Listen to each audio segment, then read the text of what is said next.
Você já imaginou como seria uma luta entre o marinheiro Popeye e o aspirante a rei dos piratas Luffy? E aí, aqui é o Lucas e hoje vou falar sobre uma ideia que tive sobre uma história crossover entre duas obras muito famosas sobre a vida no mar: O Marinheiro Popeye e One Piece. Claro, algumas pessoas já tiveram essa ideia antes, mas eu não estou procurando uma análise técnica como se fosse uma ciência exata. Não estou procurando uma batalha de argumentos, e sim a ideia desenvolvida de maneira criativa e artística.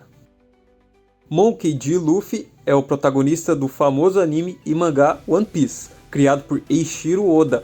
Luffy é um jovem pirata com o sonho de encontrar o lendário tesouro One Piece e se tornar o rei dos piratas.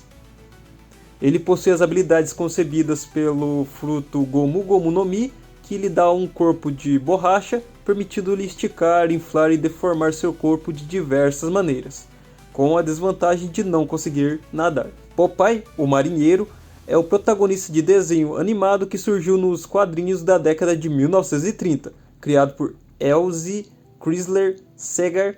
Popeye é um marinheiro robusto e corajoso, famoso por sua força sobre-humana que ele obtém ao consumir espinafre. Quando eu era criança, não tinha acesso a smartphones, computadores ou internet. A TV aberta era uma das poucas formas de entretenimento disponíveis, e dois programas que marcaram minha infância foram Popeye e One Piece. Eu estava ouvindo as aberturas dos meus desenhos animados favoritos e quando ouvi Popeye seguido de One Piece, uma imagem surgiu na minha mente. O que aconteceria se Luffy e sua tripulação encontrassem Popeye e os marinheiros? Daí nasceu essa ideia de crossover. Imaginei Luffy chegando ao fim de sua jornada e encontrando One Piece. Ao tentar retornar para sua embarcação, ele e sua tripulação são cercados pela marinha. Com a ideia de não causar muita destruição, um oficial da marinha oferece uma saída para Luffy e sua tripulação. Um duelo para decidir quem ficará com tudo: embarcações, tesouros e tripulações. Luffy aceita, e então o oficial da marinha chama seu campeão.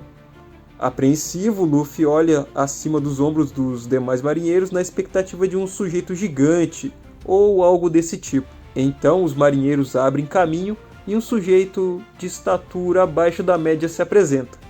Apesar de não parecer muito forte, seus braços chamam a atenção pela estrutura muscular. A princípio, Luffy, franzindo a testa e olhando para o marinheiro de estatura baixa, comenta com Zoro: "Ei, Zoro, você está vendo o mesmo que eu? Esse cara parece um pouco baixo, né?" Popeye apenas sorri de volta, abrindo uma lata de espinafre. O confronto se inicia. Popeye logo percebe o poder elástico de Luffy e comenta com seu oficial: "Eu nunca enfrentei um oponente assim." O oficial responde: "Não se preocupe, temos um plano. Apenas faça ele se cansar o máximo possível." A batalha continua intensa com Luffy e Popeye medindo forças e habilidades. Luffy se impressiona com a força bruta do marinheiro que, entre acertos e erros, poderia já ter acabado com o combate contra uma pessoa normal. Mas Monkey D. Luffy não era uma pessoa normal. Neste caso, o marinheiro Popeye foi transportado para o mundo de One Piece, e lá ele não passaria de mais um marinheiro do governo mundial. A diferença é que ele estaria em ascensão na hierarquia, já que demonstrou ser um sujeito acima da maioria dos seus colegas de navio. Acho que você percebeu, mas apenas para contextualizar, eu acho que seria interessante a história se passar no futuro, bem próximo do fim da jornada da tripulação do Chapéu de Palha. O encerramento da batalha pode depender bastante da vontade do escritor roteirista, já que poderia ser um encerramento épico para a aventura de Luffy e sua coroação como o rei dos piratas, ou apenas um recomeço das aventuras, com Luffy tendo que enfrentar uma derrota e correr contra o tempo para não deixar o One Piece cair em mãos erradas, e ainda lidar com a sua captura. E eu pensei somente até aí. Esta é a minha ideia para uma fanfic one shot com um crossover entre Popeye e One Piece. Se quiser usar a ideia, sinta-se à vontade. E se você conhece alguma fanfic com essa ideia ou escreveu uma história com ela, pode comentar aqui que eu vou ficar interessado em conhecer a sua versão dessa história.